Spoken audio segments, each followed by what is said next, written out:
welcome to this bonus episode of Defenders of the Veil, where we're going to take you on a festive journey and discover how the Lich stole Christmas.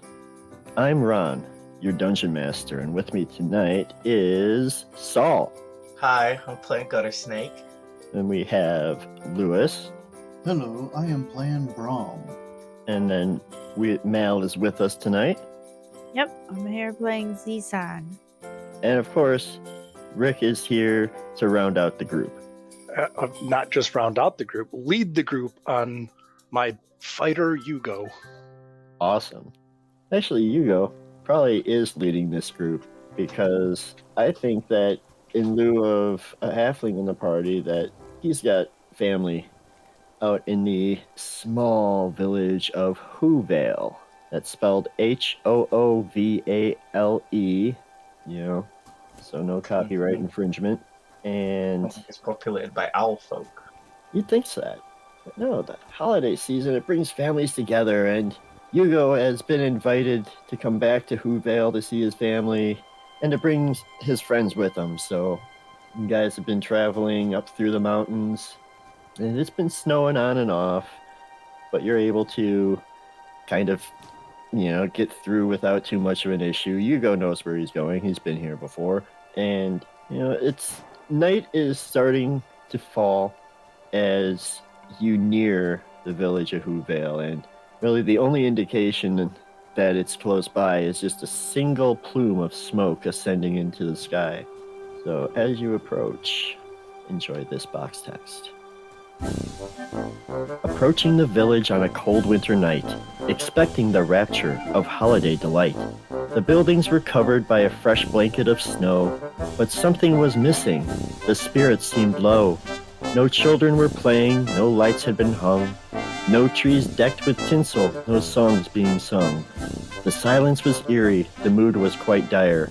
The inn offered shelter, but no warmth by its fire. So as you approach, there's really only one building with any lights on. It's a large house centralized in the village that Yugo knows to be the Hoovale Inn. Crikey, Hugo! Oh, I thought this place was supposed to be a bunch of fun. Not that. Oh, it's always been fun. I'm sure, you know what? They're playing hide and seek. That's what it is, obviously.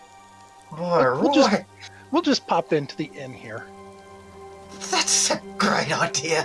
I was about to suggest that myself. Well, great minds think alike. Aha!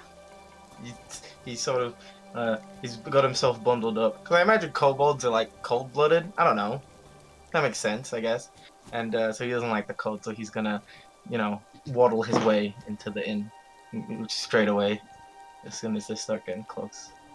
I just want to point out, if kobolds are cold-blooded, wearing all those layers is not going to help you at all. Well, then he's just cold. magic-blooded. You think about that? He's a very cold boy right now. He's a cold bolt. All right. Okay, so you enter the inn. As you enter, you immediately notice that the mood is quite bleak. The flames in the fireplace have nearly gone out. There's a few candles and lanterns that provide some dim lighting. There's a dozen or so adults scattered around the main room. They're picking at cold food or drinking ale and wine. Few people seem to really even notice you entering, and even fewer seem to care.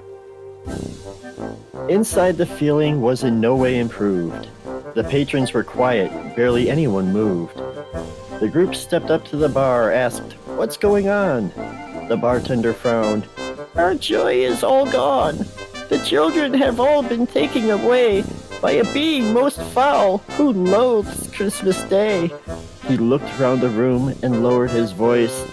"A lich has enslaved all our girls and our boys." Oh, holy moly! That's awful! This is the worst game of hide and seek I've ever been in. Yeah, this sucks! I'm afraid it's no game of hide and seek. The children all went missing about 4 days ago, all vanishing from their beds in the middle of the night. All at once? Mm-hmm. It was so strange. Well, if we know anything, we know that this guy sounds like one efficient son of a lich. Now, there's been rumors of a lich living in the hills surrounding the village, but, most of us here just think them to be old legends, but now most of the villagers are convinced it was a lich who kidnapped the children. Sure, they didn't just, I don't know, go and play in the forest for 4 consecutive days. They could be back any minute. It doesn't have to be a lich. Please don't let it be a lich. Well, the thing is the next morning after the kids all disappeared, several of the adults headed out and followed the tracks through the snow. There was footprints of several small humanoids. He says he kind of like eyeballs Gutter Snake a little bit, and wheels of a wagon. But those adults, that rescue team, never returned. Oh. And then the following day, a second group went out, but a snowstorm covered up all the rest of the tracks and forced them to return to the village. I guess we can go see what's the matter as long as we can keep Guttersteak from making a clatter. Are you sure about that? I don't know if that's a good idea. I mean, we should probably just stay here and wait until the coast is clear. You heard that they came here in search of the kids. What makes you think they won't come for you, small one? Well, I'm not a kid. I'm a kobold, and how is it a better idea to go up and find them ourselves? Wouldn't that just mean that I get captured quicker? That doesn't seem like a smart move. But besides, the tracks are missing, so we don't know where they went. If anybody wants to, they can make a wisdom survival check. Ooh, No, they can't. Hugo got a 22. Braum got a 23. Zisan got a 7 because I'm still rolling the dice. Gutter Snake will not roll. Okay, so In fact, he orders a drink. He orders eggnog. So when you hear the barkeep, describe the tracks that were found 3 days ago, you quickly deduce that those tracks were left by kobolds, especially with the look he gave Gutter Snake. All right, so let me recap. Uh-huh. Some disgusting individual licked all the children in their sleep. No. And then No. And then during this really sad game of hide and seek, the kids have hidden so well that no one can find them. And kobolds have joined a search party to find the kids. Whoa, we have? And we have to... Yeah, this is what the tracks were, kobolds. So we have to find the kids before the kobolds so we can win hide and seek. Done. That's what the mission is. I give Zisan a look of like, please help. I will win this game. And Hugo walks out the door. You go! I'm back! Okay, so 2 things real quick. Everybody make a wisdom insight check, please. I'm mediocre. Wisdom as the insight best. check? What does that mean? Just hit the insight. Insight. Gutter Hugo Snake got a 15. 10. Braum got a 25. Gutter Snake got 15. Zisan got a 22. Awesome. So everyone but Hugo would realize that talking with these villagers, and when you were getting these details from the barkeep, some of the other villagers kind of perked up and sort of, they would nod along and whatnot. And so everybody but Hugo knows that these villagers 100% believe a lich is behind the kidnappings, which kind of checks out with Hugo heading out the door. But that's where the second thing happens, because just before Hugo reaches the door, The door flew wide open. In blew the cold. A young girl stepped in, confident and bold. I escaped from the bad things. I know where they are. Inside of the mountain. It isn't too far. Her parents embraced her. She was hugged and was kissed. But the rest of the children were still being missed. Hello, strangers, the girl said. You look quite brave. Would you please help rescue my friends held in the cave? Can I roll stealth to make sure she doesn't see me? Well, I feel like now we have to go. Mainly because Hugo's already on his way. I mean, that feels like I say to the little girl, I look over my shoulder. I mean, this feels a little like cheating. You're not supposed to get help at hide and seek, but I really want to win. So, yeah, for sure. Lead me right to. There's no hide and seek. They kidnapped us, little lizard-like guys. And like she doesn't notice Gutter Snake at all. Oh. Well, that's not how you play hide and seek at all. This is a terrible game. I reiterate, terrible game. This is the worst hide and seek game I've ever seen. You're right, Hugo. Maybe we should make sure that the children that don't actually want to play get to win. Oh, that is a very good idea. All right, new mission. I declare myself the winner of the hide and seek game, but I want to help the kids win second place. I know that it is cold. Let's go find a kobold. Yeah, it is pretty cold out there. Her cheeks are all red from the cold, and her hair and clothes are covered in snow, but otherwise appears unharmed. And, you know, she looked right at you guys when she asked if she could help, and all the adults kind of look expectantly as they wait the answer. And you know, the innkeeper brings over a blanket to wrap around her. The bartender brings her some steaming hot chocolate. That's it. She explains how the kobolds came in the middle of the night and describes the way to the correct mountain. So it's the mountain. It's the path that's directly behind the blacksmith, and it looks like there's a smiling face carved into the rocks at the base of the mountain. Look at all of her charm. Going to help would do no harm. Okay, something's gotten into you recently, and I don't like it. It's weird. Makes me uncomfortable. But we probably should lend a hand. And also, did Hugo already gone? Yes. Also, I don't think we can afford to lose Hugo again, because it's kind of my responsibility. So, Gutter Snake's gonna hustle out the door after Hugo. Not Yu-Gi-Oh, just Hugo. Yeah, Hugo grabbed the little girl by the hand after speaking the last time and said, "Let's go." No, You kidnapped her. no, Yes. her parents like protest or like look at you pleadingly. It's like she just got home. Hugo, maybe since she's already been found, she doesn't have to play anymore? Well, of course she doesn't have to play anymore, but she said she was gonna help us find the other kids. I told you where they are. Oh, well, I yeah, don't- that makes sense. I don't want to go back there. Oh, okay. Well, you stay here then. I will handle this. Come on, friends. Let's go. And you too, Gutter Snake. Gutter Snake goes follow.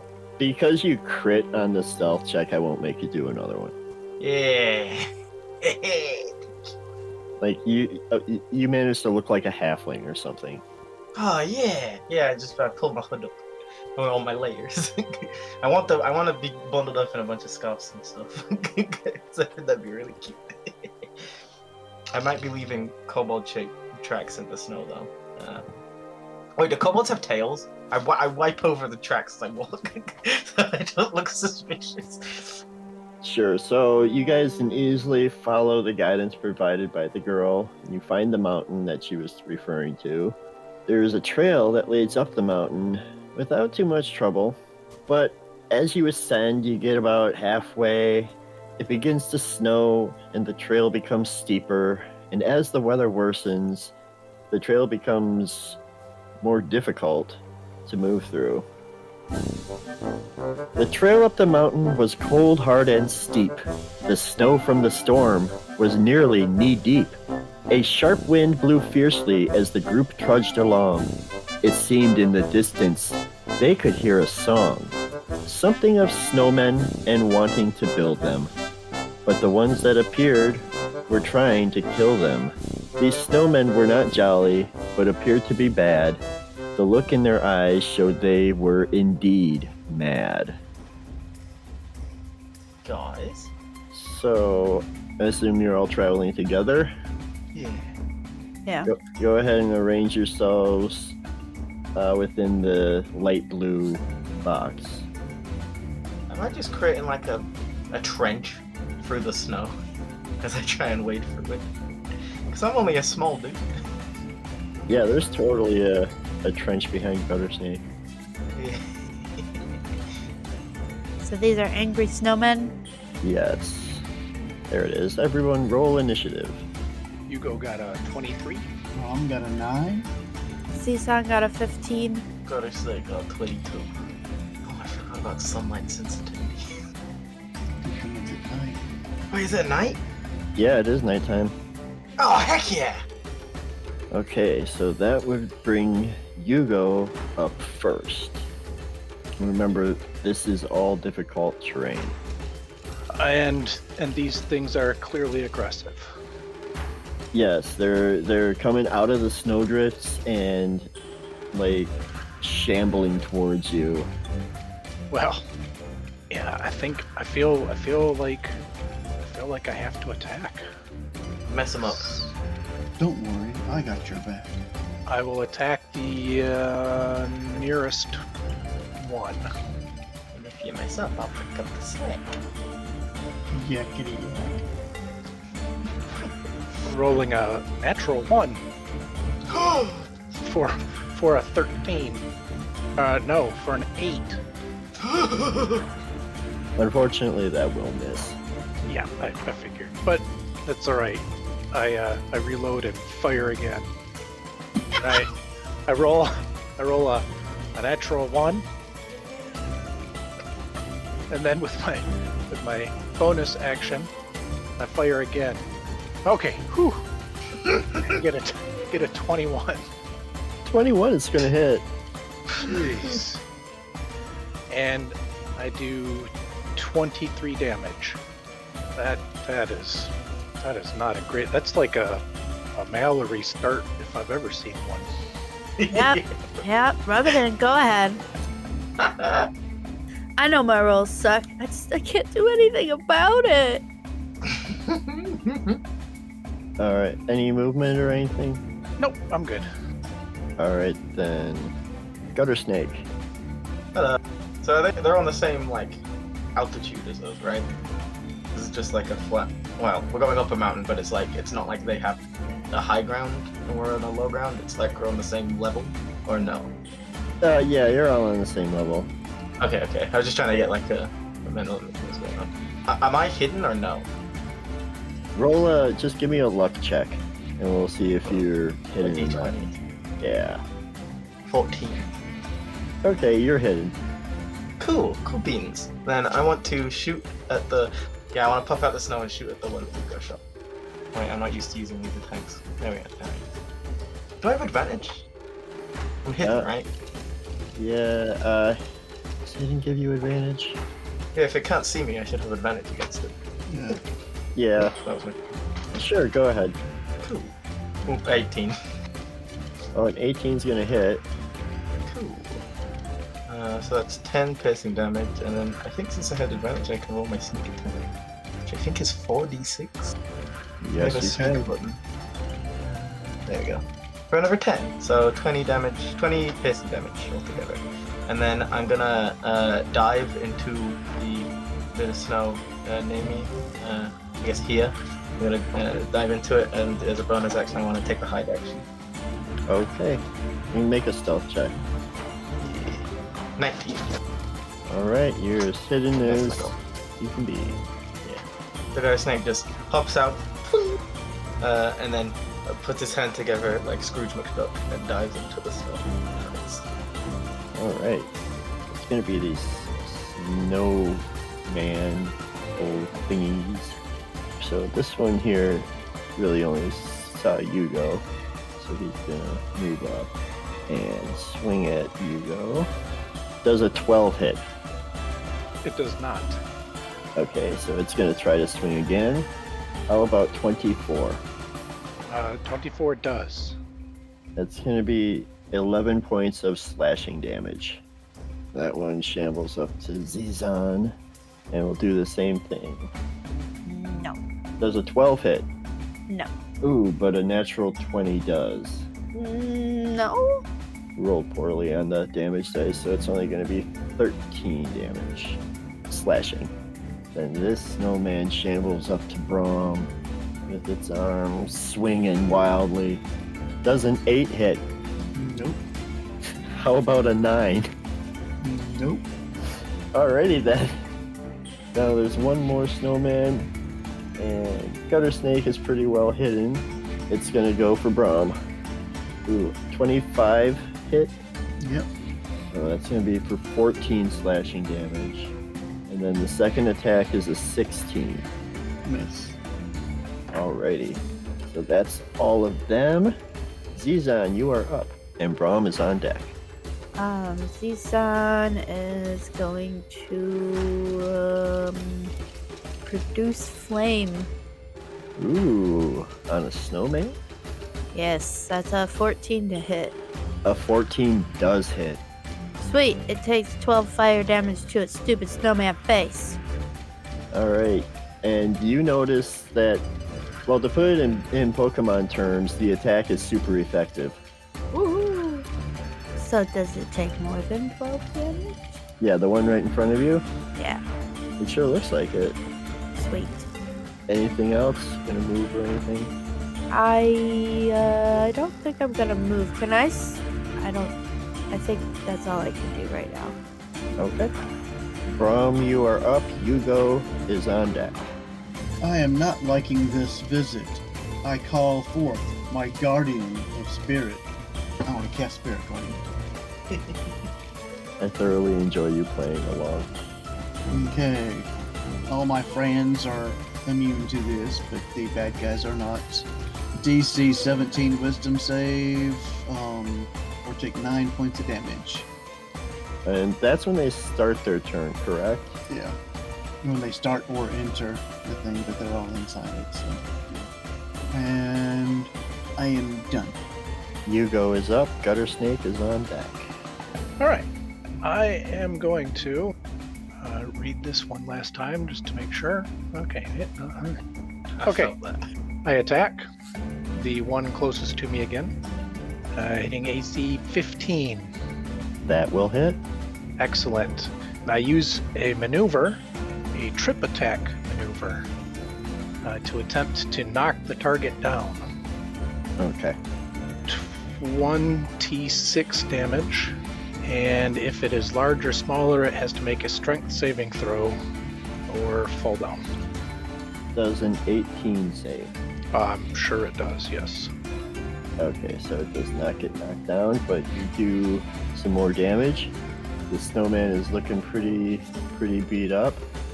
Starting to kind of fall apart a little bit. All right.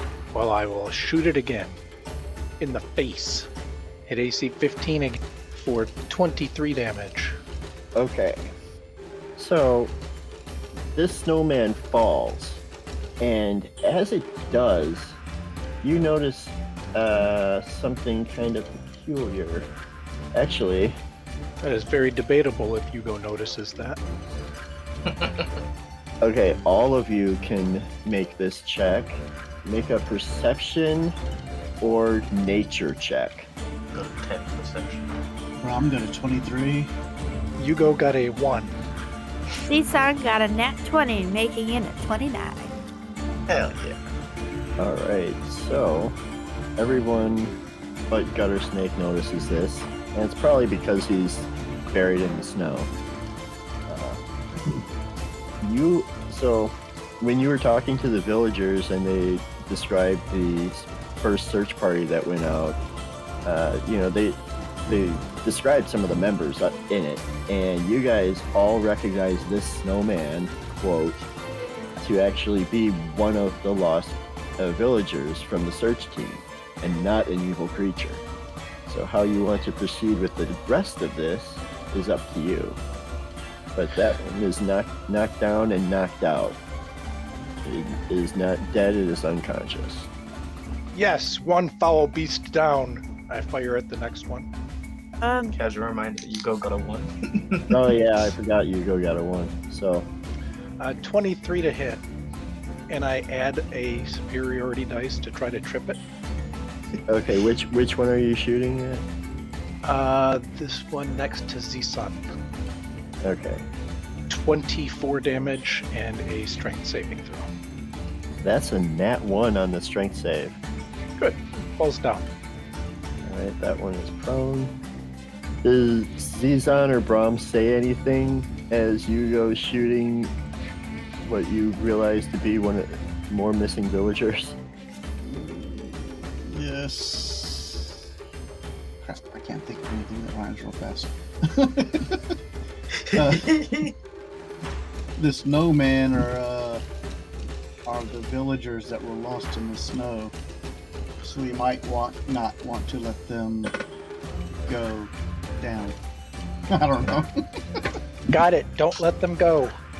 As I reload. You might need to make a persuasion check for that. I don't know, I was trying to come up with something, but you know. I like it. Or not. I'm not sure how to decide that since it's player to player. He can decide how good my trying to rhyme was. Yeah, because I haven't decided yet if I was going to do disadvantage or not. So He's I- played enough, he can make up his own mind that it's a 10, not a 20. absolutely. Hugo, are you done with your turn? I am. Alright, Gutter Snake, you're up, followed by the Snow Villagers. Gutter Snake's gonna pop his head out of the snow and be like, wait, what? And I guess he didn't see that this one isn't dead. He just saw it like, you know, he would just know it like flopped over. So he's like, oh, okay, that's a problem solved. Now he's been told he probably shouldn't kill them, so now he's kind of confused. I guess he would just try and incapacitate them. So he'll try and go sort of kind of non-lethal. And he's gonna be like, I could try not to kill him, but I kind of am just, usher them out rather than help them back in sort of guy.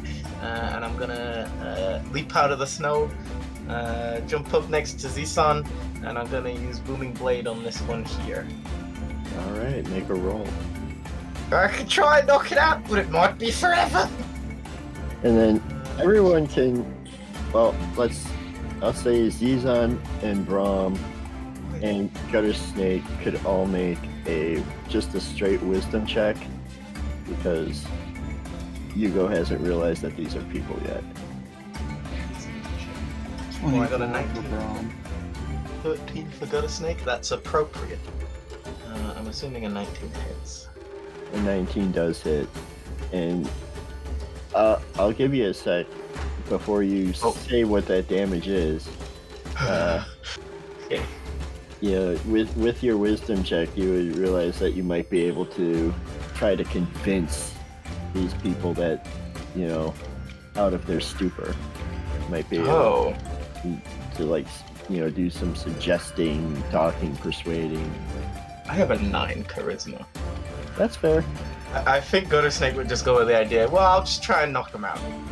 All right. So how much damage was that? Okay.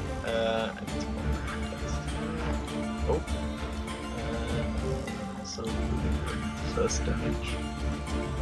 So that's 19 plus 26 altogether.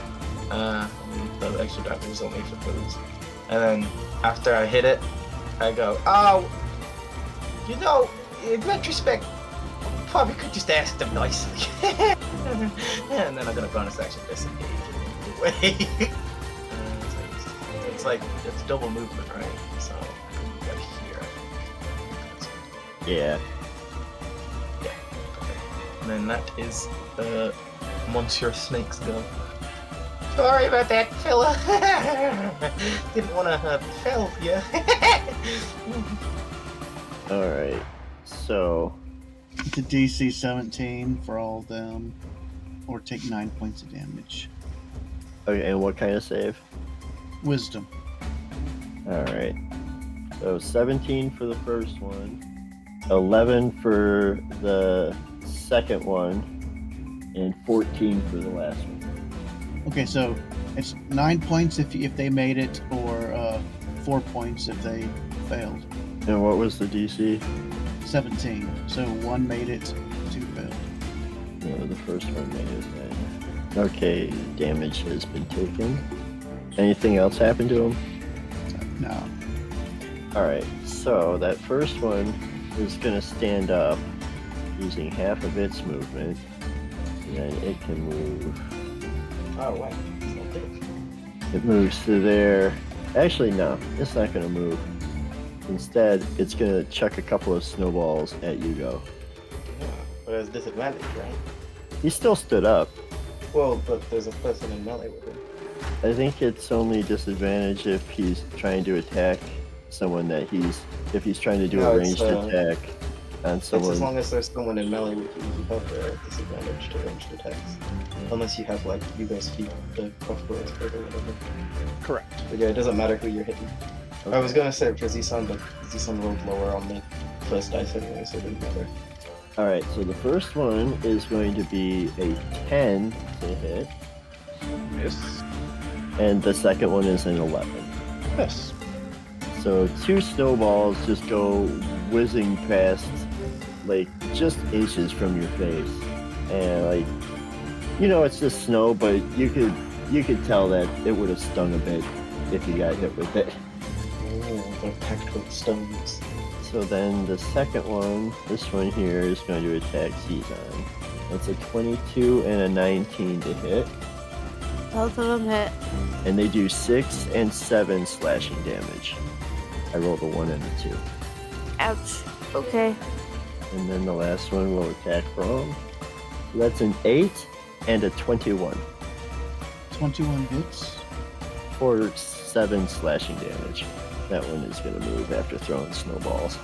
And then it is Zizan's turn. Hey, actually, before it is Zizan's turn, Braum can make an opportunity attack on the Yeti moving away.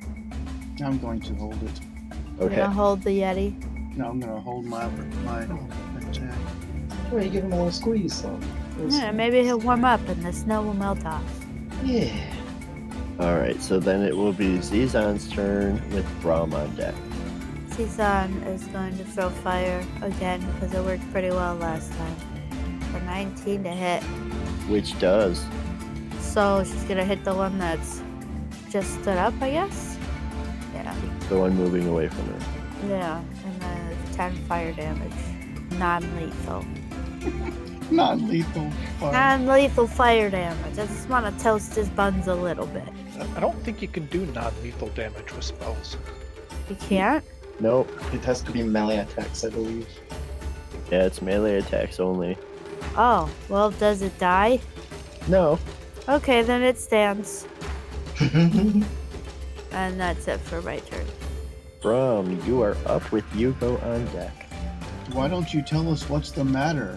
Come on, why don't we chatter? We're here to set the kids free, so why don't you let us be? Make a persuasion check. 11. I don't want to roll for their insight. We just go with passive, which is 11. So you say that to the snowman after it right after he slashed into you with his snow claws, I guess. And like it stops for a sec and kind of shudders. It grabs its friend's shoulder and starts brushing the snow off of his arm. Does Yugo see this? Yes. And we'll say that the other one heard too, and like looks back and sees the other two, and they all start shaking the snow off, and like, oh, what, where, how, who? I call out to the one that I booming bladed, and I say, "Hey, you might want to just hold still for a second. It's Just hang on. Just hold up there for a second. Like red light, green light sort of thing. Right.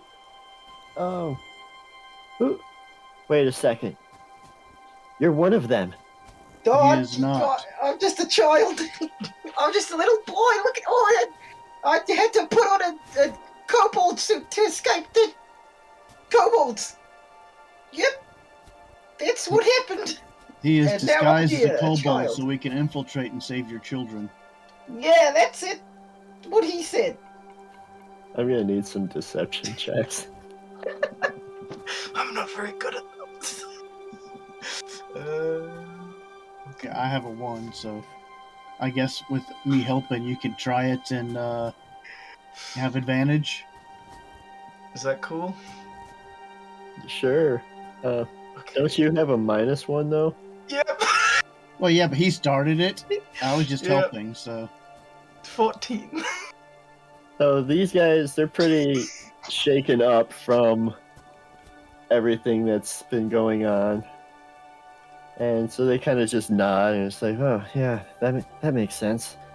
All I right. give Brom a look that says, thank you. So, yeah, we lost the trail and haven't been able to. We got lost in the snow and so everything is. How long have we been out here? Listen here. First, I'm sorry I shot you in the face. You startled me, but we don't have time for these games. We're not out here playing a snowball fight. We're searching for kids. Be gone, fools. Hugo turns and walks away. a couple of days, head back home. Right. That's kind of rude, but thank you for finding us. Oh, And- sure. and- Not being a kobold. Right, definitely not a kobold. Yeah. And thank you for going to save our children. And with that, they all start heading out. It's about a mile. All we have to do is find the smile. What does that mean? What are you talking about? You mean the cave? Because it's a smiley cave? No, the smile was at the base of the mountains. You're past Oh. the smile. Okay, never mind. But you were telling that to the guys to give them directions, you know? Yeah, that's what I was doing. Yeah. Oh, you guys got kind of banged up there. You need like a moment, maybe 2 moments, maybe 60 consecutive moments to rest up or something. Yeah. You alright there? You good? You good? You alright? I'm good. This place has always been confusing, but I'm more confused than normal here. Well, okay, that's very saying strange. Yeah, I mean, I didn't really expect to be fighting like, you know, I kind of just assumed they were dead. Not gonna lie. Who has a snowball fight in the middle of a game of hide and seek? That doesn't Well, I mean don't know. that defeats the purpose of hiding and seeking. I mean, it's Well, just I very don't know. confusing. I feel like it's just an extra layer to the game. You know, it's like you're worried about where to find the kids, and boom, you get hit by a snowball. It's the perfect time when someone's busy looking for children whose lives are in immense danger. You know. Maybe not the perfect time, but I'm just saying, from the point of view of the attacker, it's a pretty opportune time to strike. I mean, I will admit it was pretty effective. They got me pretty good there. Yeah, exactly. Look at your face.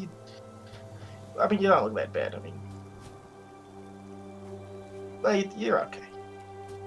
I pat you go on the leg because I can't reach his back.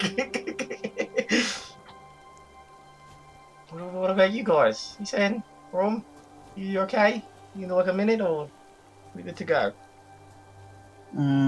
It's but a flesh wound. Okay, that's all wounds. So that doesn't really give me that much information about how you're doing. Because they kind of all go through flesh. So unless you're a ghost, I suppose. You a ghost? Cezanne hurts a little bit, but she'll live. Well, okay.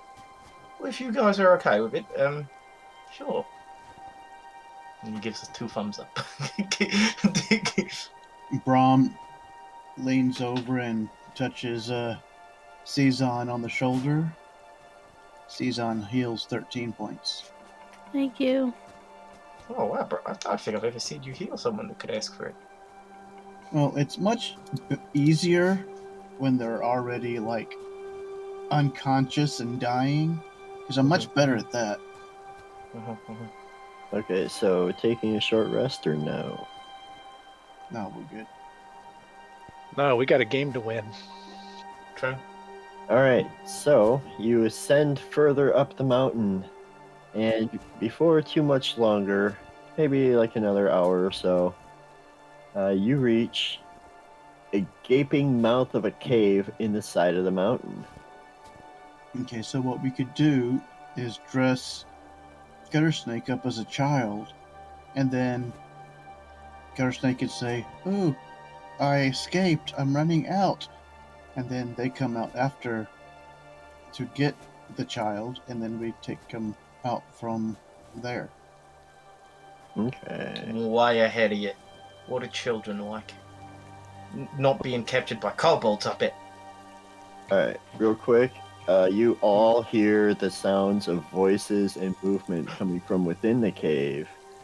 The entrance itself is unguarded, and you can see down, there's a tunnel that leads into it a little bit. It's dimly lit by torches hanging on the wall, and you notice, peering in, that there's some assorted like tools and food scraps and bedrolls and a small campfire scattered all around the cave entrance. What does it sound like the voices are saying? You can't make out what they're saying, you can just hear Okay. voices. Maybe I could do a little bit of sneaking and sort of, see what's going on, and then we can try the I'm an escaping child angle. What do you think? What are the thoughts? What is the... Hugo hasn't stopped moving. Oh, there he goes. Well, I turned to the other two. I think you guys decided on a plan, so I'm gonna make my own plan, and we can pray. And then he's going to try and move stealthily. Alright, so you can go ahead and make a stealth roll. Meanwhile, as Hugo starts going further into the tunnel, the tunnel led to a wide room in the cave. This was the spot where the kids were enslaved. Kobold guards stood on duty, cursing the brats, their heads all adorned with red Christmas hats. The kobolds were wearing small swords and long whips, and they barked out commands as loud yelps and shrill yips. Chained to wood tables were the girls and the boys, forced to cobble together some hideous toys. Alright, so as you enter the room, you see kids chained to the tables, and you see various kobolds standing around barking orders. Hugo, you are not sneaking. Correct. So the kobold right here hears you basically stomping down the cave, down the tunnel, and it's like, "Hey, wait a minute! You're not supposed to be here!" everyone roll initiative. Ooh, Hugo only got a 13. Cezanne got a 10. Brom got an 8.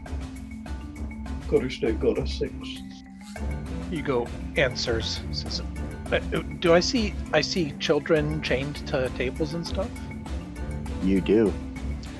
Say, listen here. I don't know what kind of game you're playing now. I came out here for hide and seek, which, by the way, I won. And I was trying to find the kids so I could tell them that I won and take them back to their parents. Their parents are worried this game has lasted way longer than it's supposed to. But now they're chained up. I don't even recognize this game. You have to tell me the rules. What is going on?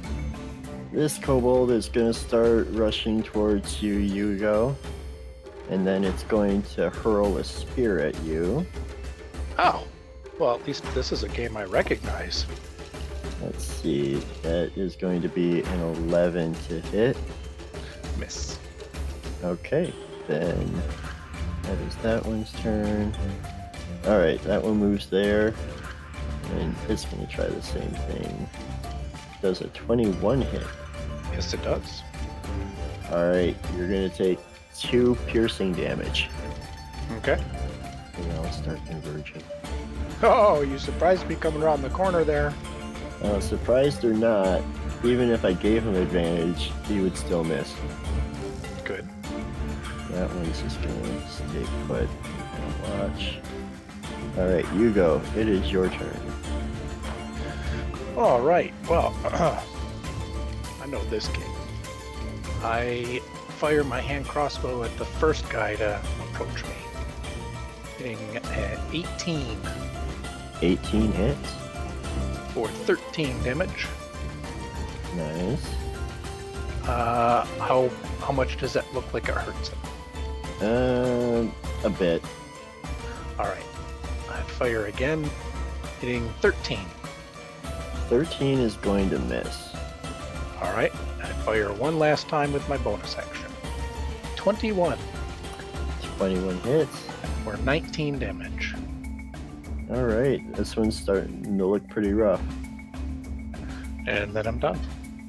Zizan. I'm gonna throw some fire again because it worked pretty well last time. 20 to hit. A 20 is going to hit. Which one? Okay. So that's 10 fire damage. Okay.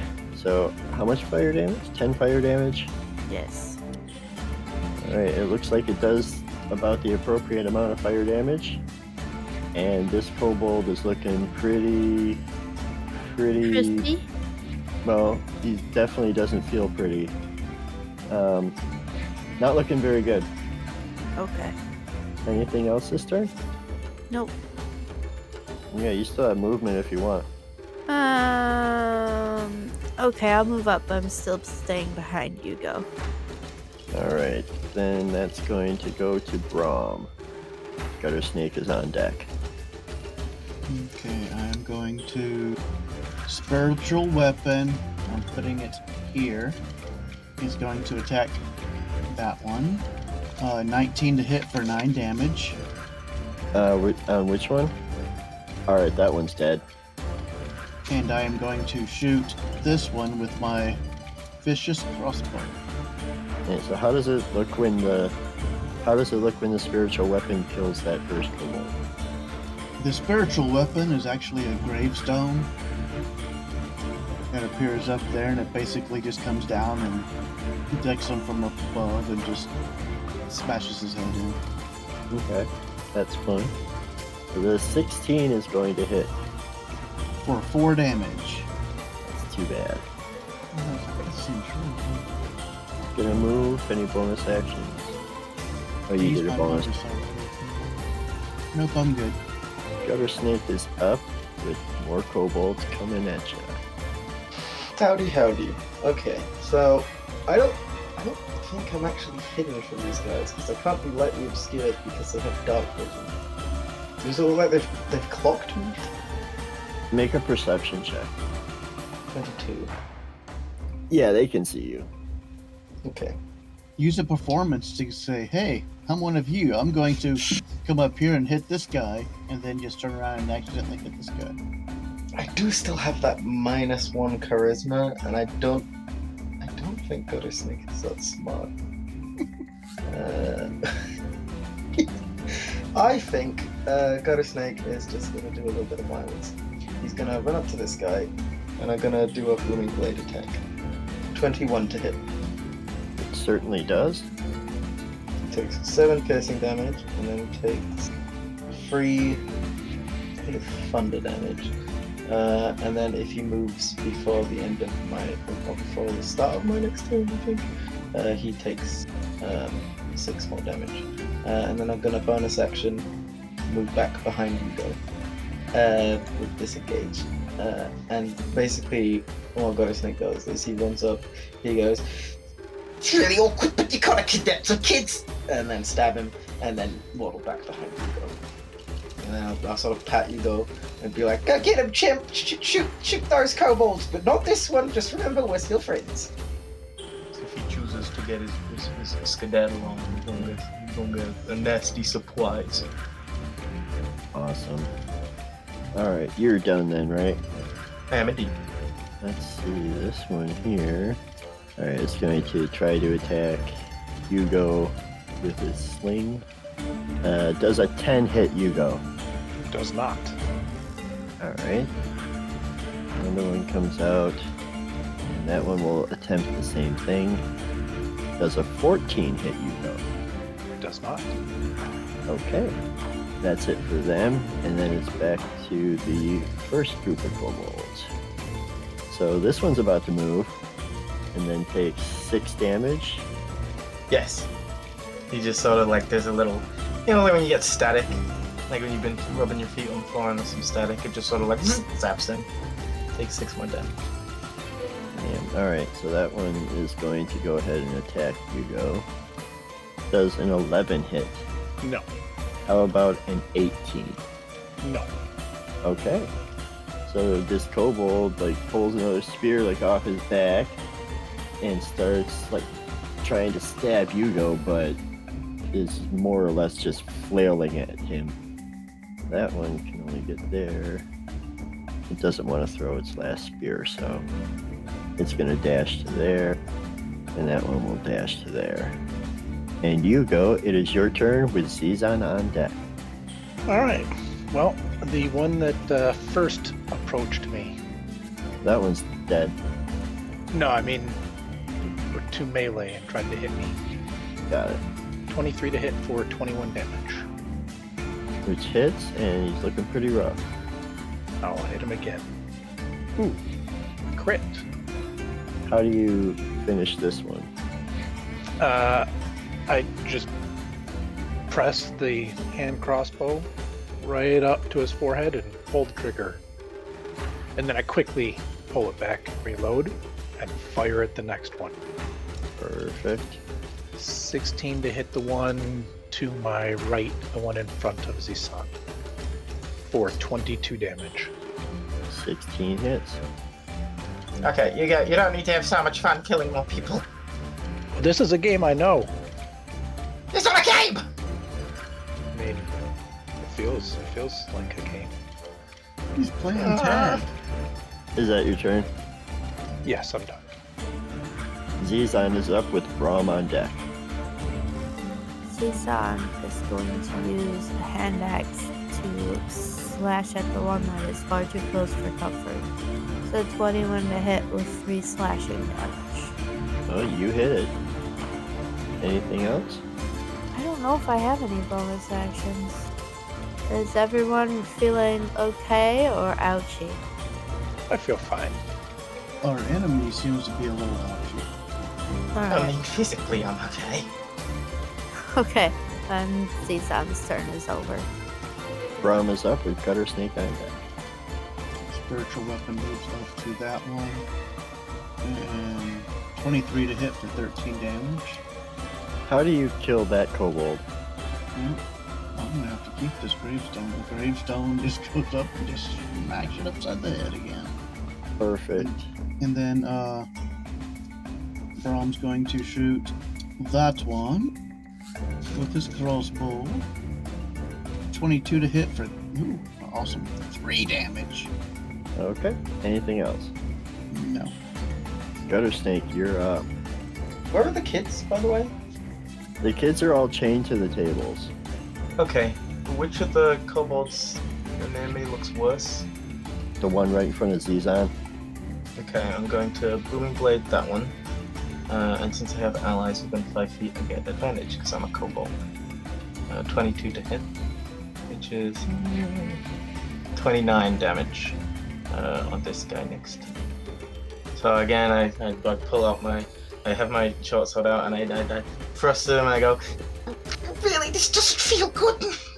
And I stab him, and then So how does it look how do you kill this? How do you kill your kin? well, I stab him in the tummy, and then the sword just sort of like not explodes, but there's like a shockwave of energy that comes from it, and he sort of goes limp on the sword. I'm like, oh, it's awful! And I just sort of kick him off my sword, like, oh, I'm so sorry! And then I'm gonna move. Trying to just really quick see where I can move without aggroing a man. I can like, you can move for your allies without reduced movement, right? Or no? No. Okay, so it's allies reduce movement, you can't move through enemies, right? Right. Is that correct? I don't think you can move through enemies.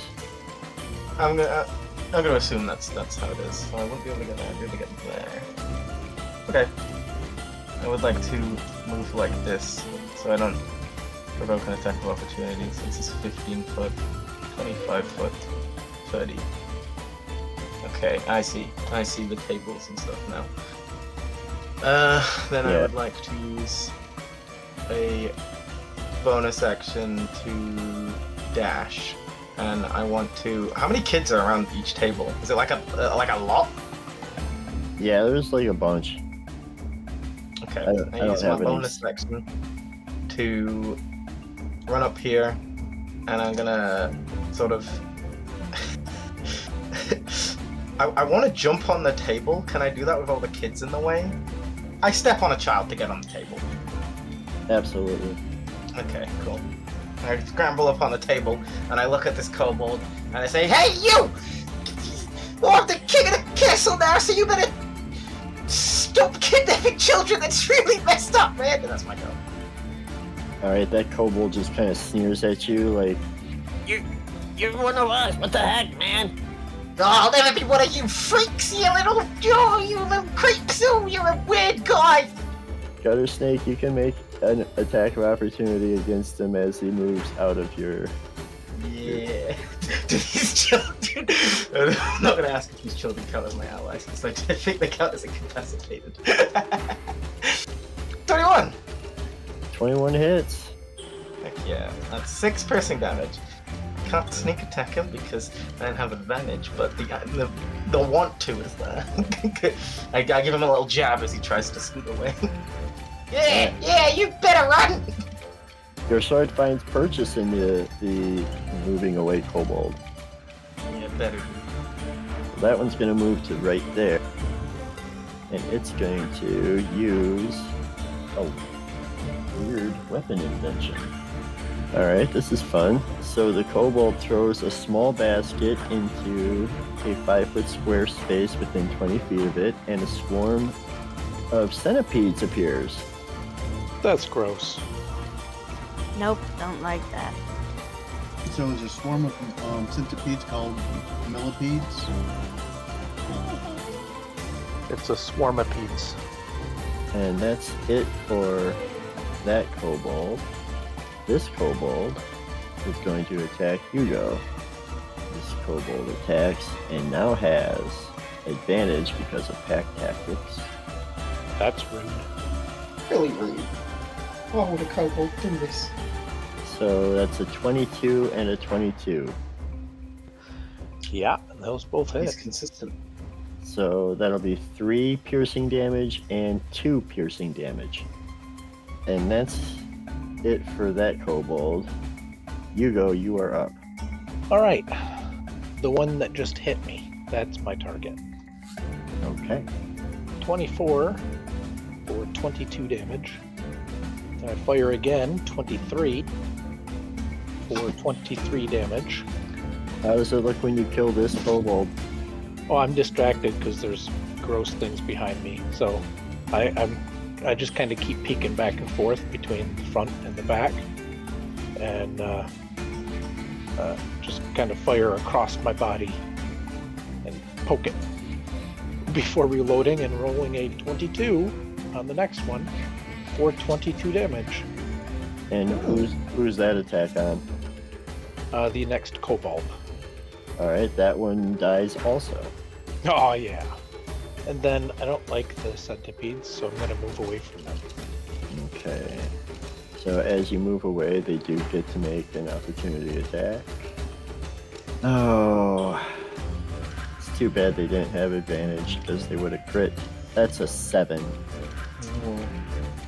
So Yugo successfully gets away from the centipedes. I don't think they could have anyway. They have to be in your space to be attacking you. I mean, assuming they work like other swarms. Are they tiny? No, they're medium. That's even more gross. It's a medium swarm of tiny beasts. Yuck. Alright, is Yugo done? Yes.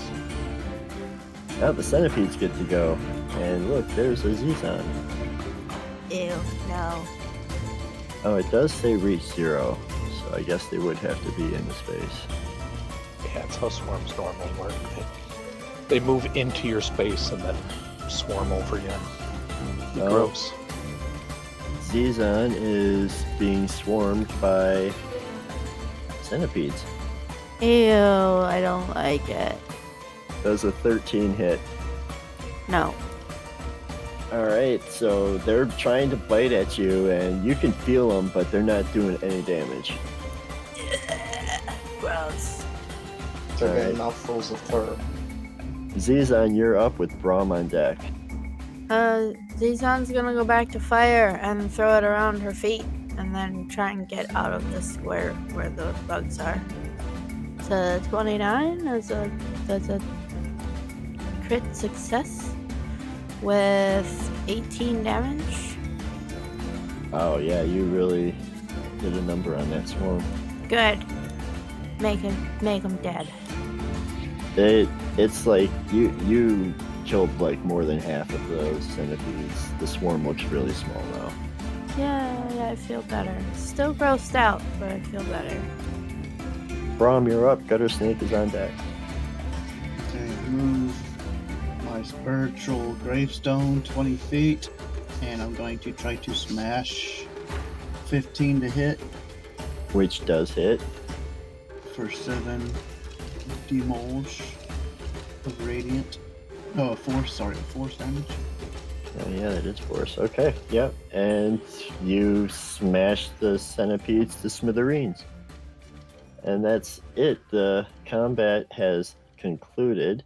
We're going to take a short break here, I think, if anybody needs to use the bathroom or whatnot. And then we can finish up the module. Okay, Cool. I'll be right back.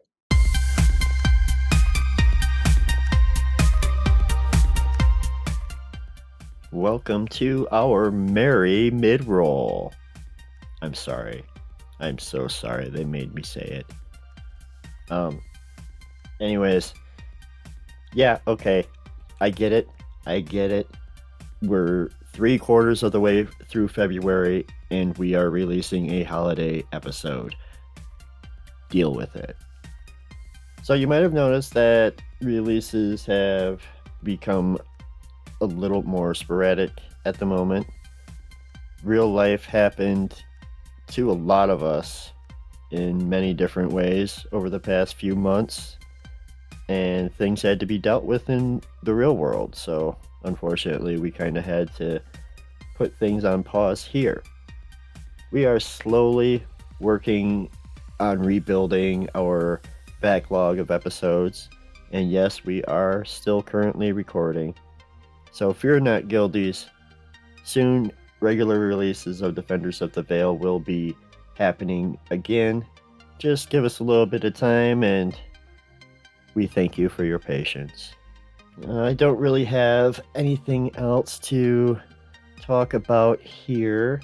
I do hope you are enjoying this episode. This was a fun one for us to make. We had a lot of fun playing it. And yeah, tell us what you think. Leave some comments, write reviews. But yeah, thanks. We really appreciate it, and I'm going to stop talking now. This is already going to be a longer than usual episode, so let's get back to the show. Alright, we are all back. As the last of their captors have been defeated, the children all cry out in joy. Thank you, thank you, thank you. Please, we're locked to these tables. Please release us. Gutter Snake's gonna start trying to, unlock them and stuff with his thieving kit, his kit of thieving, his thieves' tools. That's it. Sure. I'm assuming it's dexterity. Oh, I crit failed. I'm very nervous around all these clawing children. Well, Crit fail for 14. so this is one of those instances where skills aren't automatically decided by a natural 1 or a natural 20. And these are pretty flimsy shackles. Like, you look at them and, like, in meta terms, anyone with a strength of 10 could easily break these shackles. So you have absolutely no problem unlocking them. Heck yeah. Don't worry, I'll get you happy. Just make sure you remember that I'm a good kobold.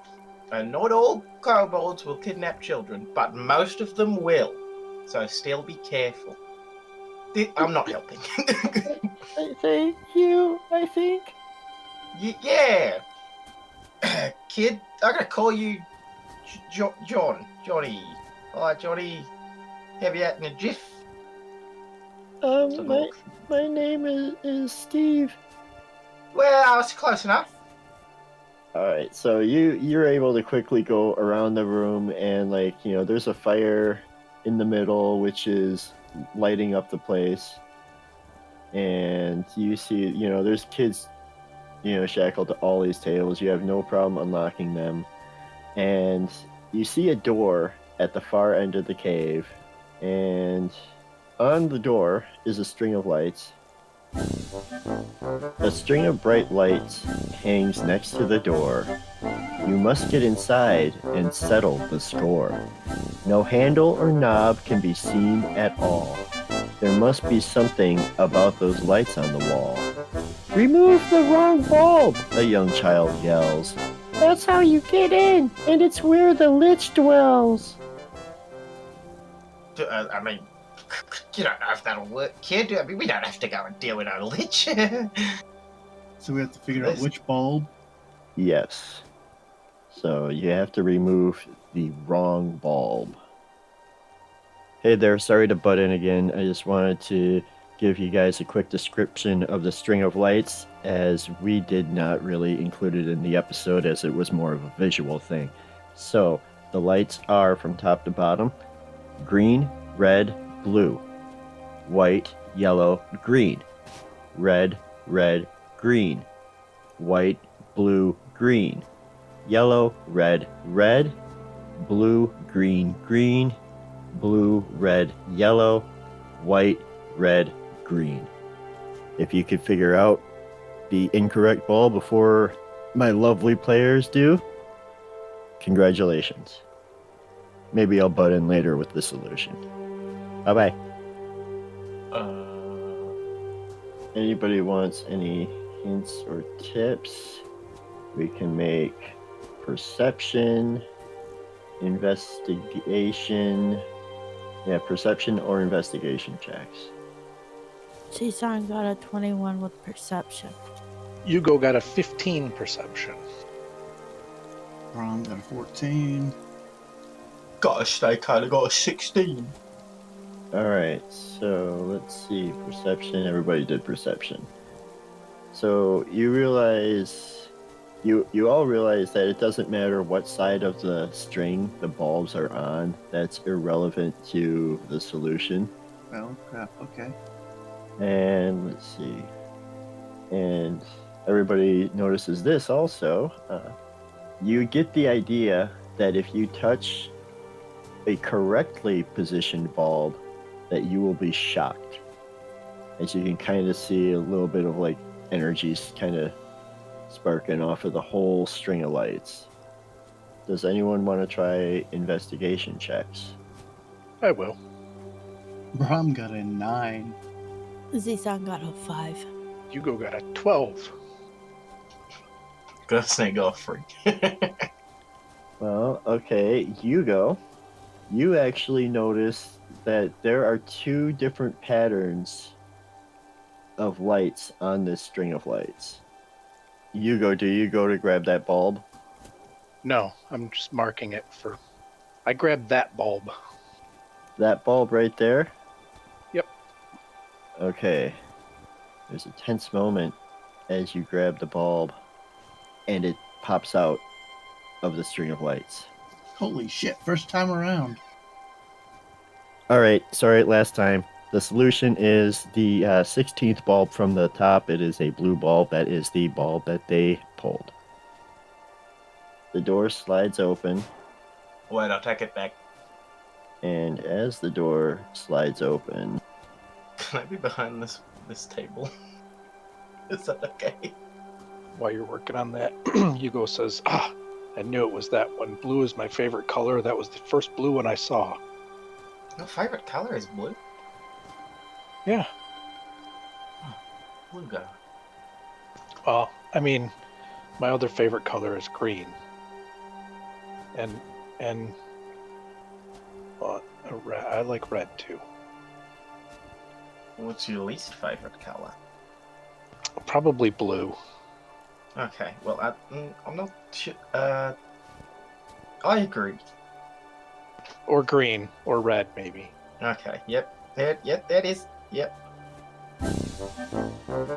the door slid wide open with a groan and a grind, and unveiled a strange scene, unexpected to find. In one corner stood a tall Christmas tree, decorated with horrors that would make most folks flee. A stack of wrapped presents sat underneath. On the wall hung some bones in the shape of a wreath. A slim figure stood there in red Christmas clothes, white fur on his collar and bells on his toes. The Lich turned around with a glare and a grin. "Foolish mortals," he growled, "there's no way you can win." His green grin grew wider as his yellow eyes glowed, his fists filled with fire, about to explode. He cackled like crazy, he giggled with glee. "Once I claim your souls, you will never be free." The tree tipped and knocked over the gifts that were stacked. As the bells on him jingled, the Lich then attacked. So yes, everyone roll initiative. Brom rolled a 4. Seesaw rolled an 8 or a 10. DM, take your pick. Yeah, 10's fine. Hugo rolled a 20. Got a snake, got a 16. Just rolling some initiative here. Rolling. Okay. That's gonna put Hugo first with the Lich on deck, followed by Gutter Snake. Good. That's perfect. I will shoot at him. After I say, hey, Oh, hold on. Before you do, I just want to point out that the tree came to life. so I say, listen here, friend. I don't know what kind of game you're playing. I've grown very confused. I just wanted to tell you that us and the kids are leaving. And, that's it. And we hope you're amused. And then I fire at him because he looks mean. And I don't like him. And I roll a 1. We've rolled a little ones tonight. Yep. Yeah. Yeah, 8's gonna miss either way. I fire again, hitting 23. That hits. Hang on 1 second. Good. And then I use a superiority die to try to make him fall down. I do 25 damage. He needs to make a strength saving throw. That is a 15. Good. He fails. He is knocked prone. I assume he's large or smaller. Yes. Okay. Yep. Knocked prone.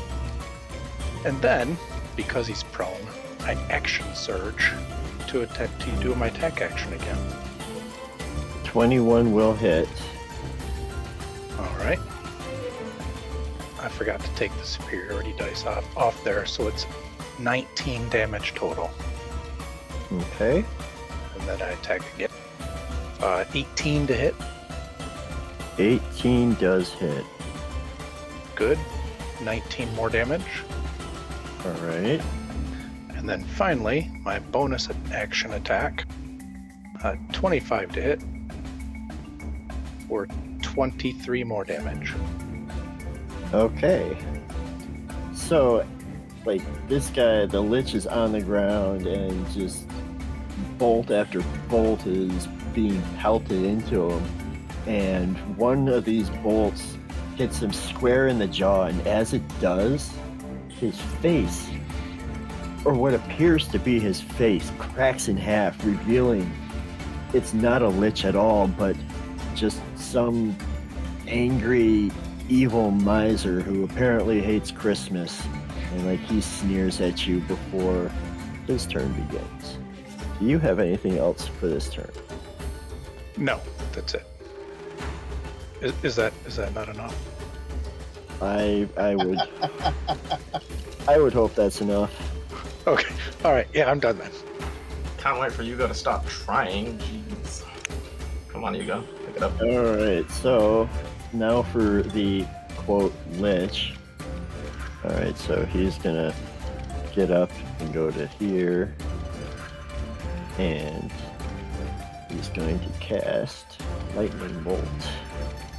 You don't have to. You could just not. As a Christmas treat, you know? Yes, me and Hugo have to make a save. Yeah. So it's a dexterity saving throw, DC. Well, make a roll. 20 for me. I am going to. Hold on. I got an 11, which I don't like. So I'm going to roll again using my indomitable feature. Okay.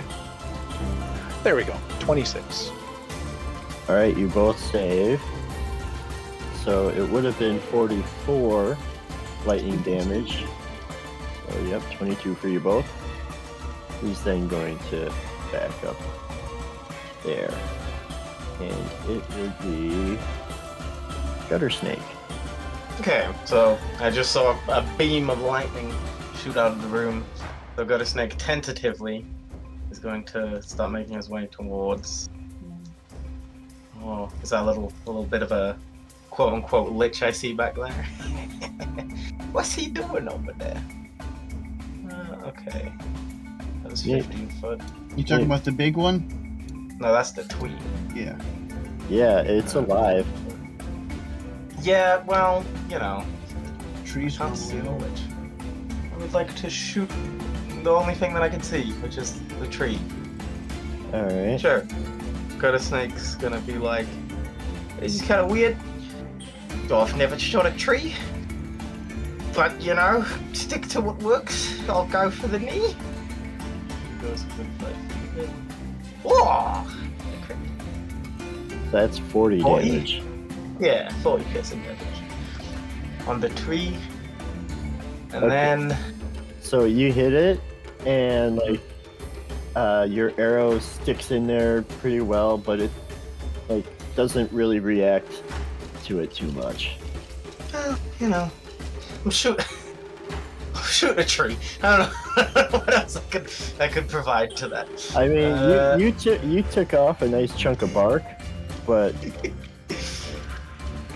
Oh, but I re-added it because the arrow's got wood on it. No, it's gonna equal. No. And then the other snake is gonna.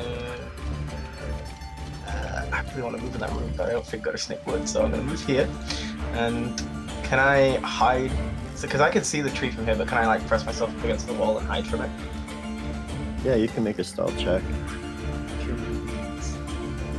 I almost pressed the right button. 27. I'll hide here. And before I duck away, I go. I don't know what that was, but I just saw a laser bolt come through here, so just please be careful. That's my go. Okay. Zizan, you're up. Rom is on deck. Zizan's gonna move up so she can see what all the commotion is. And then she's gonna see gross stuff, and you know, she's really feeling the fire. Yeah, sure, let's set the tree on fire. 16 to hit. 16 is going to hit. Alright, that's 9 fire damage. Even though Gutter Snake did considerably more damage, you can tell that your attack was much more effective. Ooh, eat it. One might say super effective. Dun dun dun. Alright, are you done then? Yes. Braum is up with the tree on deck. Yep, Braum moves there. Your leaves have too much green in them. I cast Blight. DC 17 Constitution save. And 34 necrotic. Alright, it failed to save. 34 necrotic. Doesn't it do, like, extra damage because it's a plant? It does max damage if it's a magical plant or plant creature. And it would also make it a disadvantage. Yeah, Blight is this thing's, like, worst enemy. Plant creature, magical plant. It makes a saving throw with disadvantage. This build does magical. Does maximum. 64. That's nice. Screw this tree. Christmas is cancelled, punk. Get out of here. Yeah, this tree, it's like needles and things are like quickly falling to the ground. And it shrivels up quite violently as Blight saps this tree of its vital nutrients. And I am done. And now this thing is mad. I think it's going to aggressively hug me for Christmas. I think so too. I would agree with that assessment. Alright, it's going to smash its giant wooden fists down on Yugo. Yeah. Alright, first is an 11. The second is a 21. Hit. And that does 20 bludgeoning damage. And that's all that it can do. Yugo, you are up.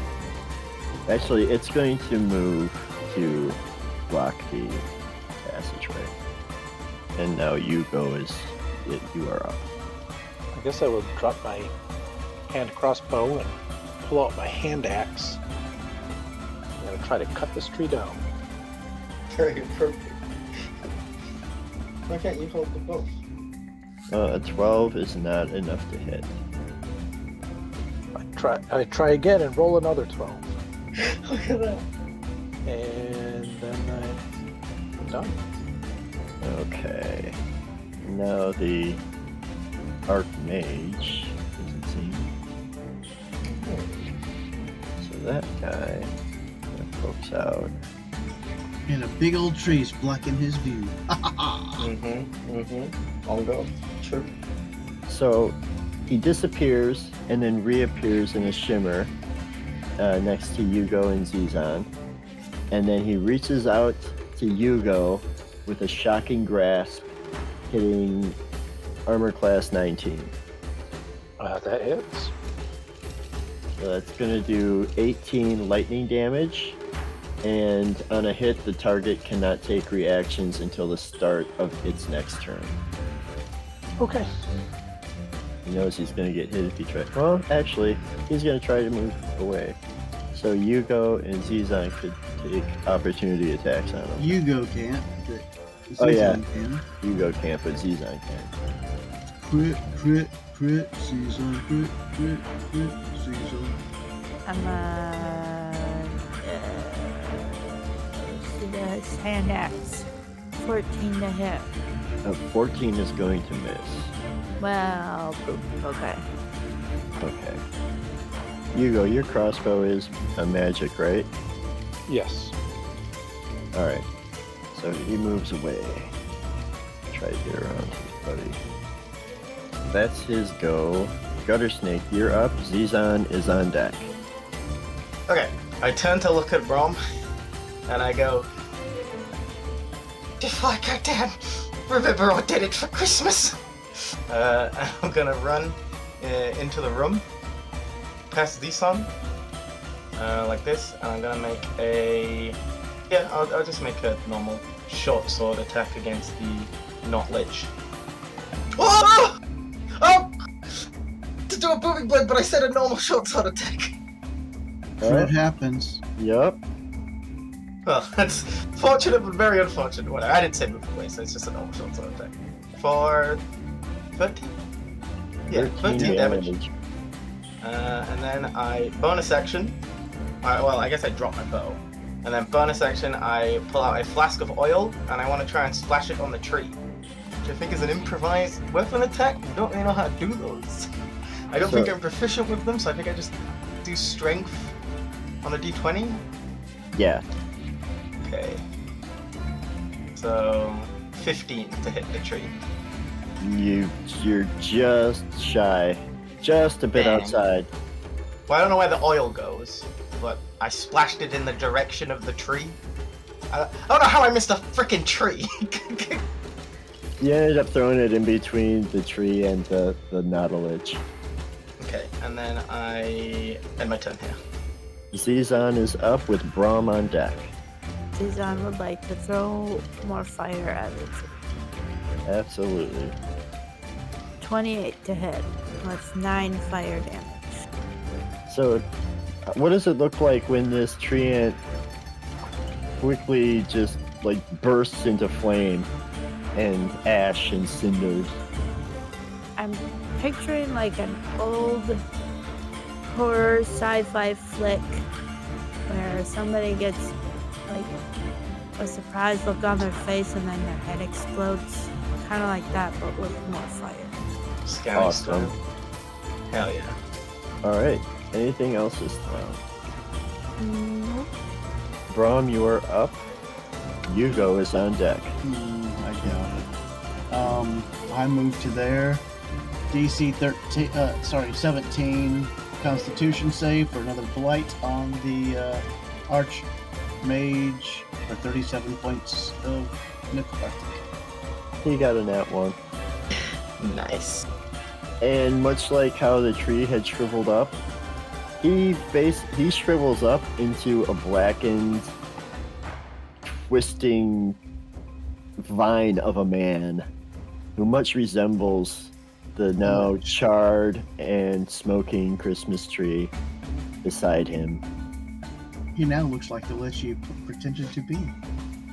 And with that, combat is over. We did it! We saved The Christmas? children. Is it called Christmas? We saved the children. Get the children! We saved the children, and we defeated the gross guy who was licking them in their sleep. He I never licked distinctly- the biscuit. Well, I distinctly heard them say someone licked them at night. no. It's a lich. It's very different from a lick. You need to learn that difference. It's very important if we're going to be hunting monsters. Alright. And we search his lair. So you do. There is a chest in the back of the room, and of course there's all the presents that are stacked under the tree. Where are we? I'm not feeling so well, so I'm just gonna like sit down for a minute or two. Yeah, you do that, pal. You look like well, you look like you just got beaten up by a tree. Yes, that was aggressive hugging. You know, beaten up by a tree after you got lasered by an old man. Unfortunately, say he didn't before. take you all the way down to 0. If it would have taken you unconscious, it would have been so much easier to get you better. I think that's sort of missing the point, but I mean that sounds. I can run my face into the wall a few times. If that mean that. I don't know. Does that help? I don't know if that's a good idea. Do you want me to shoot myself in the leg with my crossbow? No, I'll just have to do it the old-fashioned way. I close my eyes and kind of prepare myself for whatever the old-fashioned way means. I reach over, touch your shoulder, and you get 25 hit points back. Nice. Ooh, that feels nice. Yeah, it would have felt much better if I didn't roll those 2 ones. Awesome. So, yeah, where the tree was, you see just stacks of presents, and if you open them, you find more of the hideous toys the kids were being forced to build. But in the chest in the back of the room, you do find a few interesting items. So the first is an extremely flamboyantly violet-colored bag with a golden question mark on one side of it, and it feels as if it is made with the finest silks. It weighs about 5 pounds. It's ominous. A bag of wondrous powers. That's fascinating. Hey, you guys, I got this. I think I've got a ring of identify. I don't know what it does. Maybe I could identify what it does, and then we could identify this stuff. All right, here I'll read off what else you find in that chest. You find a small oval-shaped rock, which doesn't really look special at all. It looks just like any other stone you'd find on the ground, except that it's like perfectly carved into a smooth oval. You also find a detailed platinum flask. This has got some really extravagant art like etched onto it. And then you also find a ring. It's like a bronze ring, and it's got etched all along the band are alternating finger guns. So like thumb to thumb, barrel to barrel, thumb to thumb, barrel to barrel. And that's what you guys find there. Ah, well, yeah, I mean, if you guys want, I could identify some of this stuff. Figure out what it does, what it is, what it does, what it do, what it is, what it does, what it might do, what it does. It sounds good. Okay, all right. I brought some stuff for it. Sort of gets out a few things, and he's gonna. I guess he'll. Do we want to do like a little rest while I identify it? Because it's going to take like at least like what 40 minutes, 45 minutes. You could do a little break. You go. You look like you could use it. Yeah. Oh, yes. Yep. I'm. Yes. I will rest over here. Okay. This one keeps an eye on the kids. I'll do some identifying, and then we can head back down the mountain. All right. Yeah. So I'll identify the stuff with my. I can do it as a ritual because I actually have the spell prepared. Oh wait, not unprepared, but I could. Yeah. Yeah. I identify the stuff. Okay. So yeah, you'd have to do like 4 rituals.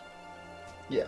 That's about 45 minutes because it's a minute in casting time normally anyway. So All right. 44 minutes, but yeah. So, and you have to touch everything to identify it. Gotta get my grubby little kobold fingies on there. Okay, so I'll start with the ring because I have that one up.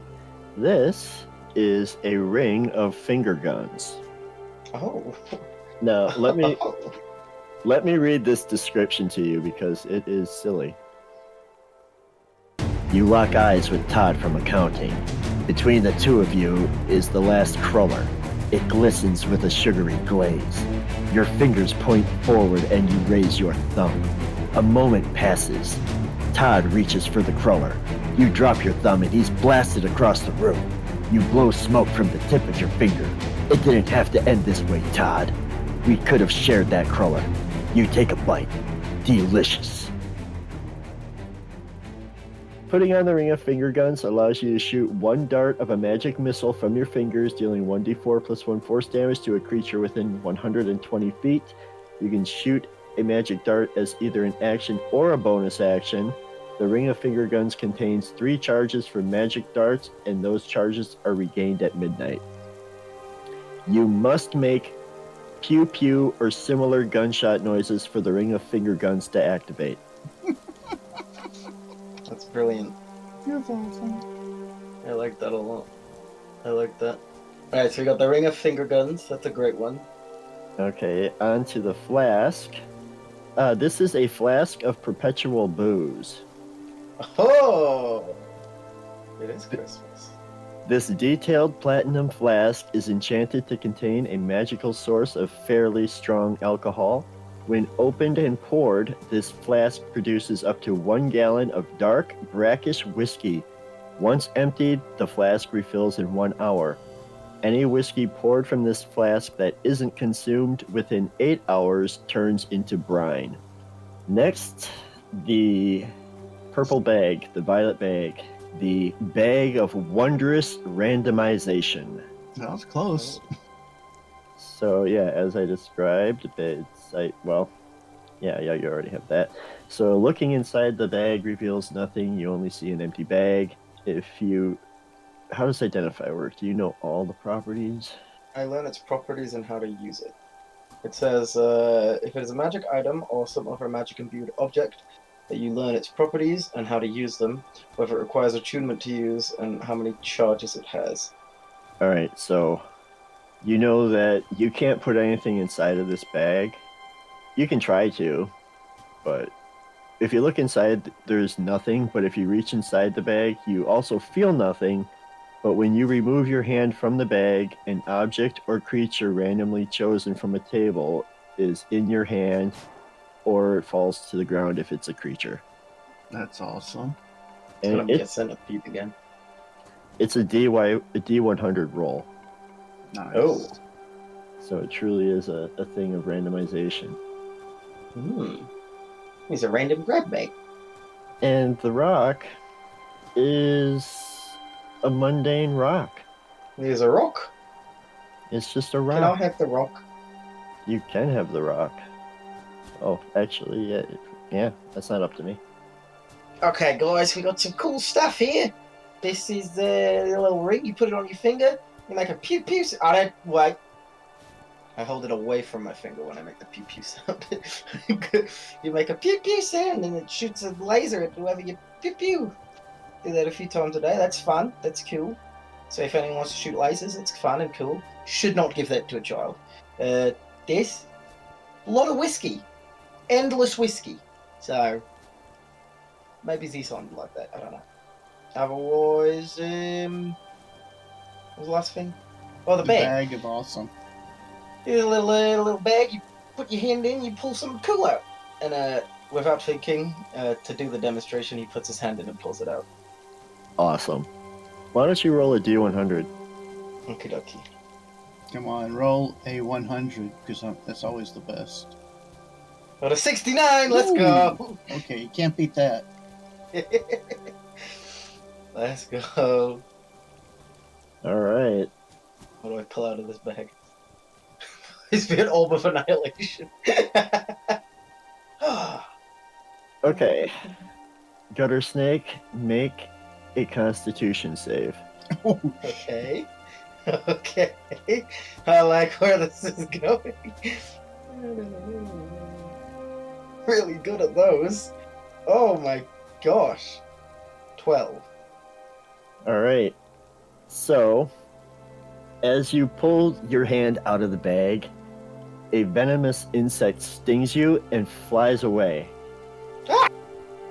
But you manage to shrug off the effects of the poison and nothing happens. Can I drop the bag and try and throw a dagger at the insect? Sure. 22 to hit. For 9 damages. All right, you somehow managed to nail this thing in mid-flight. Is it dead? Oh yeah, it's dead. Heck yeah. And it's like, and he sort of like sucks his finger because he got bit. He's like, oh, I didn't want it to get any of the kids. Yeah, I mean, it wasn't like a giant insect. It was just like a normal-sized insect. Everything's giant to him. He's a kobold. Well, she had a bag licks. Do they have can it be used multiple times or? Yeah, you don't see why not. I sort of kick it away from me. Stupid bag. I don't want that one. Yeah, do you guys mind if I have this star? It's really pretty and I think it's useless. You want a pet rock? I want a pet rock. Or want a little friend for dinner, mate. And Dynamite the rat just sort of pokes his head out of my shirt and sniffs at the rock. You can have whatever of that treasure you want. Oh, I just want the rock, but thank you. And I put the rock in my pack. Zizon, what do you want out of all those goodies? Dinner, mate. That's my friend! You can't have him! I snap my fingers and he ceases to exist. What? He's my familiar now. You get away from my pal, okay? You bad cat! Bad! Hiss. I minor illusion a spray of water, but it doesn't have any effect because it's just an illusion. Bad! Bad! Is this working?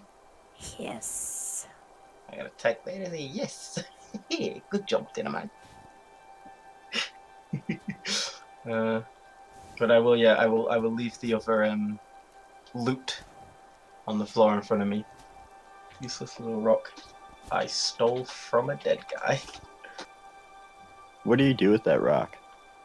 I'll probably put it in like a little pocket in my shirt. Okay. It's a little random pocket. The pocket might have like, it's got a dented coin in it. Sure. Okay. So I have one of those apparently. I put the little rock away. So, Suzanne, you don't have a preference on the flask or the ring or the bag? Infinite booze. Random stuff sounds like it could be fun. All right, you I have thought- bag of random. I thought cats were all about getting out of bags. That doesn't sound right. Hush you. Flask and finger guns. Yeah, I'm taking the finger guns. Just the idea that you point at someone and say, die. You go. Can we give you go booze? I don't really drink. Why don't you take the booze, the flask thing, and I'll take the rock. The rock. Why'd you give the booze to your family? Eh? You guys are my family. Aww. You go. It's really sweet, but I'm keeping the rock. Sorry, pal. Well, why don't you take the flask too? Oh, you. Well, why don't you come here and get a Christmas hug? And I run at you, go. I accept the Christmas hug as my gift. Yeah.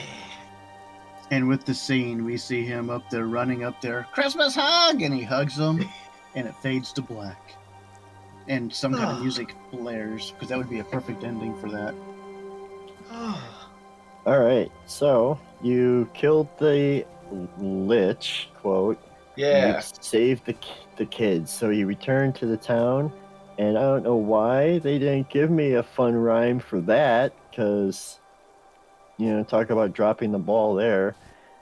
Well, So, That's anyways, you're greeted as heroes by the villagers. The parents embrace their children and cheer the party, and a holiday celebration is set in motion as Christmas has been saved. The villagers go about decorating the town, cooking delicious holiday treats, indulging in festive beverages, and singing seasonal songs. A grand feast is held in honor of your party, and at the celebration, the group is presented with a thank you gift from the town: a magical Hoovale snow globe. oh, The celebration lasts well into the night with everyone eating, drinking, and being merry. You guys can figure out who gets the snow globe. So the Hoovale snow globe is a wondrous item, very rare, which requires attunement. The palm-sized glass snow globe contains a small model of the town of Hoovale. The snow globe is full of water and fake snow. If you listen carefully, you can hear Christmas carols being sung from the little town inside. Blizzard. As an action, you may shake the snow globe and throw it at a location up to 60 feet away. A swirling winter storm appears in a 20-foot radius sphere centered on where the snow globe landed. All creatures in the storm must make a Constitution DC 14 saving throw. A creature takes 46 cold damage on a failed save, or half as much on success. Creature must make this saving throw each time they begin their turn within the snowstorm. If a creature fails 3 saving throws in a row, they suffer 1 level of exhaustion. The storm lasts for 1 minute. The snow globe regains this ability each day at dawn. oh, that's awesome. So with that is where we're going to end this one. Oh, Thank you for stopping the Lich from stealing Christmas. You have saved Hoovale and We all did this. You did it. So Christmas is saved. Who made this module? yeah. Oh, I did not say that. I was going to at the beginning. I completely forgot. So this is a module that you can find on DM's Guild. It is called How the Lich Stole Christmas. It is written by Steve Jaspor Orr. You can find him at Agent Jaspor. And it is also written by Bill Putrino at B Putrino. That's BPUTRINO. You can follow them on Twitter. I'm presuming it's Twitter. They don't say on here for sure, but that's who wrote it, and it's reasonably priced, and it's fun. It's tiered for any level of play, so any group of adventurers can do this adventure. So if these characters were a high enough level, they would have actually gone up against an actual Lich. Ooh, that's fun. This is a fun module. Awesome. It definitely is. This is So- great. And so yeah, I told you guys that we could definitely get through this one in one session. Yeah. Yeah, I like the small ones. It's good. It's a fun time. I enjoyed this very much. Yeah, Merry so Christmas. Merry Christmas. And Merry Christmas. if you guys need notes on the items you found, you can find them all on D&D Beyond in the Homebrew Magic Items section. Ooh, Well, except for Gutter Snake, of course. okay. Or can he? What does that mean? I'm scared. I don't I know. still have the flask. That's probably gonna get used by Oh. the whole party, you know. Oh, We yeah, do like that's a bit of true. booze. Ah, Cool. Yeah, This was so Your fun. useless rock is a mystery. yeah.